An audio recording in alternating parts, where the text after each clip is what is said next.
राम राम जी। आत्ममंथन में आपका स्वागत है। अब हम मूलांक 5 वालों के बारे में रीडिंग कर लेते हैं। आपके लिए ये प्रेडिक्शन क्या कहती है, स्प्रेड क्या कहती है। देखो, अच्छा कहता है तो आगे बढ़ जाओ, नेगेटिव कहता है तो मैं हूँ ना, आपको मोटिवेट कर रही हूँ, आपको समझा रही हूँ, आपको बता रही हूँ किस तरह से आपने आगे बढ़ना है। ठीक है, अब आपने करना क्या है। देखो, सबसे पहले तो जो उपाय बताती हूँ वो कर लेना, मित्र शत्रुओं कैसे हैंडल करना है वो भी समझ लेना। उसके बाद अगर आपने गुरु मंत्र आपको दिया है वो भी समझ लेना। अब आप ही लोगों में से कोई लकी विनर चुनती हूँ। आप लोग अपने कमेंट्स करते हो, सब्सक्राइब करते हो मुझे, तो आपके बीच में से ही कोई प्रश्न लेती हूँ और वो प्रश्न लेकर आप लोगों को मैं जो है उसका उत्तर देती हूँ। ठीक है, अब आपने करना क्या है। सबसे पहले आपने प्रश्न किस तरह से लिखना है, मूलांक 5, और उसके आगे क्या ये मेरा कार्य होगा। ठीक है, अब उसके बाद ये नहीं लिखना क्या होगा या नहीं होगा, उस तरह से आपने बिल्कुल नहीं लिखना। ठीक है, नेक्स्ट आपको क्या करना है, बहुत लंबे लंबे क्वेश्चंस नहीं, जो रेलेवेंट है, मौके की इस समय में ज़रूरत है, उसके ऊपर आप जो है अपनी बात पूछ सकते हैं। ठीक है, अब शुरू करते हैं आपकी प्रेडिक्शन से। अब यहाँ पर आपके लिए स्थिति क्या है कि यहाँ किसी ना किसी लेडी से आपको हेल्प मिलती हुई दिखाई देती है। वो लेडी आपकी कोई फैमिली में पुरानी भी हो सकती हैं, यानी कि आप पहले से उनको जानते हैं, या यहाँ पर इस तरह का हिसाब हो सकता है कि आपकी उनके साथ कनेक्टिविटी अच्छी है। ठीक है, यहाँ पे आप अगर अच्छे से कनेक्ट होते हैं किसी के साथ तो भी आप उनसे जो है अपने प्रश्न पूछ सकते हैं। मुझे ऐसा लगता है कि आप किसी टैरो रीडर से या किसी ज्योतिषी से, किसी से बात करने वाले हैं, किसी एस्ट्रोलॉजर से बात करने वाले हैं, या अपने बारे में कोई सलाह लेने वाले हैं। ठीक है, तो यहाँ पर मैं आपको, अगर मैं बता रही हूँ तो मेरा फ़र्ज़ बनता है आपको बता देना कि देखो, मुझे ऐसा लगता है पितृ ऋणों का कुछ प्रभाव है, हो सके तो पितृ ऋणों के उपाय कर लेना अपने, जो अगर आप लोगों ने मुझसे हॉरोस्कोप बनाई होगी तो मैं साथ ही बताती हूँ पितृ ऋण आपको। उसके बाद बात करते हैं मंडे को इस तरह से दिखाई देता है कि यहाँ पर आपके सर में दर्द हो सकती है, कंधों में दर्द हो सकती है। आपको अंदर से ऐसा महसूस हो सकता है कि मैंने अपने रिलेशनशिप्स को बनाने के लिए इमोशनली बहुत सेक्रीफाइसेस किए हैं, एंड यू आर राइट, आपने एक्चुअली बहुत सेक्रीफाइसेस किए हैं। ठीक है, उसके बाद नेक्स्ट क्या है, आप थोड़ी थोड़ी देर के बाद अपनी बातें बदल लेते हो। कभी कहते हो ऐसा करना है, कभी कहते हो वैसा करना है। देखो, अगर इतना ज़्यादा कंफ्यूज्ड रहोगे तो चीज़ों को ठीक से समझ नहीं पाओगे। नंबर 1, अपनी माता के सानिध्य में रहो, यानी कि उनसे बातचीत करते रहो। और नंबर 2 जो है, आपको शंकर भगवान की आराधना करना बहुत ज़रूरी है। ठीक, सर्वाइकल माइग्रेन इस तरह की पेन हो तो आप ज़रूर जाके डॉक्टर से जो है कंसल्ट करें, या हीलर से आप कंसल्ट कर सकते हैं। ट्यूसडे की बात करते हैं। ट्यूसडे वाले दिन मुझे ऐसा लगता है आपको कोई ना कोई लॉस होगा, कुछ ना कुछ दिक्कत होगी, आप कहीं जा भी सकते हो। ठीक है, यहाँ पे यात्रा भी बन रही है और आपके पास से कोई चीज़ हटती हुई दिखाई देती है, यानी कि आप हेस्ट में ही निकलते हुए दिखाई देते हो। पछताओगे किसी चीज़ के लिए कि ये चीज़ हमारे हाथ से निकल गई। ठीक है, तो घबराने की कोई ज़रूरत नहीं, मैं तो आपको सांत्वना ही दे सकती हूँ। ठीक है, यहाँ आपके पास और भी कोई चीज़ है जिसके ऊपर आप रिलाई कर सकते हो, तो वहाँ ट्रस्ट करो कि जो है मेरे पास, अगर कोई सेविंग्स है, कोई रिलेशनशिप्स हैं जो बचे हुए हैं, तो प्लीज़ उनका ध्यान रखो, उनकी तरफ ज़्यादा ध्यान रखो।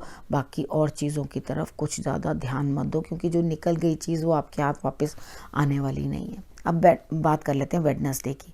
वेडनेसडे वाले दिन आप अपने बच्चे को लेकर पैम्पर करते रहोगे, उसकी ज़रूरतें पूरी करनी, उसके लिए सारे कार्य करने, ये सब आप करके देते रहोगे। अब यहाँ पर क्या चीज़ है कि आपको महसूस होगा कि हाँ, मेरी कोई वैल्यू भी है। देखो, हम कितनी बार बच्चों के लिए करते हैं बहुत कुछ, लेकिन बच्चे ये रियलाइज़ नहीं करते कि हमारे पेरेंट्स ने हमारे लिए क्या किया। इनफैक्ट वो ये कह देते हैं कि आपने हमारे लिए कुछ भी नहीं किया। ठीक है, लेकिन यहाँ पर आपका बच्चा ये रियलाइज़ करवाएगा आपको कि आप उसके लिए बहुत इम्पोर्टेंट हो और आपने उसके लिए बहुत कुछ किया है। तो आपको अंदर से बहुत, क्या इस चीज़ से कुछ मिलना थोड़ी होता है, लेकिन पेरेंट्स जो होते हैं वो उस चीज़ से खुश हो जाते हैं कि आपके लिए कोई कार्य उन्होंने किया है, तो उसके लिए आपने उनकी तारीफ़ की है।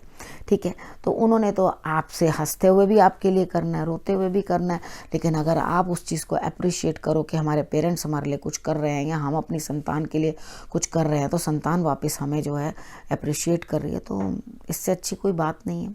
ठीक है। बाकी मंदिर भी ज़रूर जाना, माथा टेक कर आना, बच्चे को भी ले जाना, चंदन का या उसको केसर का, दोनों में से एक तिलक आप उसको लगा देना। थर्सडे की बात कर लेते हैं। थर्सडे वाले दिन मुझे ऐसा लगता है आप परेशान हो कहीं, क्योंकि आपने 2 जगह कहीं ना कहीं अपनी टांग फंसाई है, किसी काम के अंदर या कहीं कुछ पैसा लेने देने में या कहीं किसी रिलेशनशिप में, ठीक है। यहाँ पे ऐसा भी हो सकता है कि आपने 2 रिलेशनशिप्स बनाए लेकिन दोनों में असफल रहे। तो इधर यहाँ पर आपको इस तरह से महसूस होगा, आप अपने आप को कोसोगे और सोचोगे ये मेरे साथ क्या हुआ। आप अंदर बैठकर दुखी होते हुए, एकांत के अंदर दुखी होते हुए दिखाई देते हो। देखो, अगर जो हो गया उसके ऊपर आप कुछ नहीं कर सकते, वो समय था, बीत गया, ठीक है। अब आपने करना क्या है, आपने अपने दुख को ईश्वर की शरण में डाल देना है। अगर कहीं दुनिया के लोगों से कुछ प्राप्त नहीं होता तो अपने आप को ईश्वर की शरण में समर्पित कर देना चाहिए। वो सब कुछ आपके लिए बेहतर करते हैं। उसके घर में देर होती है, अंधेर नहीं, ठीक है। आप अगर ये चीज़ सोच के रहोगे तो डेफिनेटली आपको भी रिजल्ट्स अच्छे मिलेंगे। अपने गुरु को ज़रूर प्रणाम करना, कभी भी अपने गुरु को अपमानित नहीं करना, उचित स्थान देना बैठने के लिए और उचित रिस्पेक्ट देना, ठीक है। ये नहीं कि आपके गुरु आपको कभी विजिट करेंगे, आप उनको विजिट करो तो आप उनको इस तरह से ट्रीट करोगे जैसे आप कोई हो ही नहीं, ठीक है। तो वहाँ आपको प्रॉब्लम्स ज़्यादा आती हैं। बात कर लेते हैं फ्राइडे की। फ्राइडे वाले दिन मुझे ऐसा लगता है यहाँ पे कहीं ना कहीं कुछ ना कुछ जो है आपके लिए दूरी बनती हुई दिखाई देती है, यानी कि चीज़ें फिगर आउट ही नहीं कर पाएंगे कि आखिर मैं जो काम करना चाहता हूँ या जिस चीज़ की तरफ मैं आगे बढ़ना चाहता हूँ वो मुझे क्यों रास्ता दिखाई नहीं दे रहा। अभी काफ़ी समय है इस चीज़ के अंदर, जिस चीज़ के भी बारे में आप सोच रहे हो। मुझे ऐसा लगता है आप बोल नहीं पा रहे हो, लेकिन यहाँ विवाह के संबंधित आप जो है कुछ ना कुछ ट्राई करना चाहते हो रिलेशनशिप में, लेकिन आपको दूर दूर तक अभी कोई भी संभावना दिखाई नहीं देती। तो आपको उलझन महसूस होगी और समझ में नहीं आएगा कि मैं क्या करूँ। अब बात कर लेते हैं सैटरडे की। सैटरडे वाले दिन भी मुझे ऐसा लगता है आप किसी से झगड़ पड़ोगे। अब झगड़ तो बहुत ज़्यादा पड़ोगे, लेकिन बाद में आपको पछतावा होगा। देखो, पहले ही समझ जाओ इन चीज़ों को, नहीं तो आप बाद में पछताओगे। उस चीज़ का क्या फ़ायदा होगा।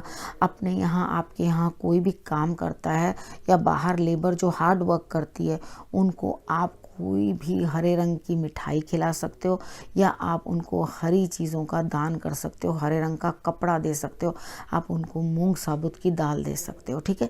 ये चीज़ें अगर आप उनको दे दोगे तो डेफिनेटली बहुत अच्छा रहेगा आपके लिए। और उसी दिन अगर आप देवी आराधना कर लेते हो तो आप उनको पुष्प चढ़ाते हो तो वो भी आपके लिए बहुत अच्छा रहने वाला है, ठीक है। वो आपकी परेशानियों को जो है थोड़ा कम करने में आपकी मदद करेगा। अब गुरु मंत्र की बारी। सैटरडे तक की प्रेडिक्शन हो गई है। यहाँ पे है कि आपका हार्ड वर्क, यानी कि आपने जितनी भी मेहनत की है वो आपके लिए इस हफ्ते में जो है रंग लाने वाली है, ठीक है। आपने एक चीज़ सोचनी है और एक चीज़ समझनी है। देखो, परिवार के अंदर लड़ाई झगड़ा करना या परेशानी करनी या इस चीज़ से कोई लाभ नहीं होता। असल में क्या होता है, जब माला टूटती है तो सभी मोती बिखर जाते हैं, ठीक है। उस माला में जो भी जोर लगाकर उसको तोड़ देता है तो उसके अंदर तकलीफ सभी माला के मोतियों को होती है। ऐसा नहीं है कि एक आप ही को तकलीफ हुई कि आप नीचे गिरे उस चीज़ को तोड़कर, बाकी भी तो सब धड़ धड़ करते मोती नीचे गिर गए ना। तो एक धागे पे ही टिके होते हैं। तो रिलेशनशिप्स को उतना बना कर तो रखो जहाँ लगे कि यहाँ बिल्कुल हमारी सिचुएशन बिल्कुल ख़राब हो गई है, यहाँ हमारे बिल्कुल मन नहीं मिलेंगे अब, तो भी आप इतना लायक रखो कि राम कलाम चलती रहे और आप बुरा किसी को ना कहो, ताकि कभी बोलचाल आपकी किसी रिलेशनशिप में बंद ना हो। ये एक मैच्योरिटी का कदम होता है, ठीक है। अगर आप ये कदम बढ़ाते हो, ज़्यादा इंटरफेरेंस एक दूसरे की लाइफ में ज़रूरी नहीं है। देखो, यहाँ पे ये चीज़ होती है, एक कटोरी दो, पहले लोग बड़े खुशी खुशी बड़ी फ्रेंडशिप बना लेते हैं, फिर क्या करते हैं, एक हाथ से कटोरी लेंगे, उसके घर देने जाएंगे, फिर दूसरी लेंगे, वहाँ भर के देंगे, फिर वो बड़ी अच्छे हलवे, भाभी ये चीज़ वो चीज़, वो फिर उसके बाद वही कोलियाँ ले तेरे सिर में और ले तेरे सिर में। तो वो करने से बेहतर है कि उतनी लिमिट में रखो जितना आपको वाजिब रहे, यानी कि जो हमेशा निभ जाए, ठीक, जो निभ ना पाए उसको बेकार के वैसे रिश्ते उतने क्लोज लाने की कोई ज़रूरत नहीं होती। ठीक है, मैं तो खुद ऐसी हूँ, इसलिए आपको ऐसे ही समझा रही हूँ। तो आपने क्या करना है, मेरी बात को समझ लेना है, क्योंकि बाद में याद करोगे कि सही समझाया था। ठीक है, तो यहाँ चीज़ों को समझ लेना, रखना अपने और अपने परिवार का बहुत अच्छे से ध्यान। अगले हफ्ते मेरे आने का करना इंतज़ार। तब तक के लिए नमस्कार।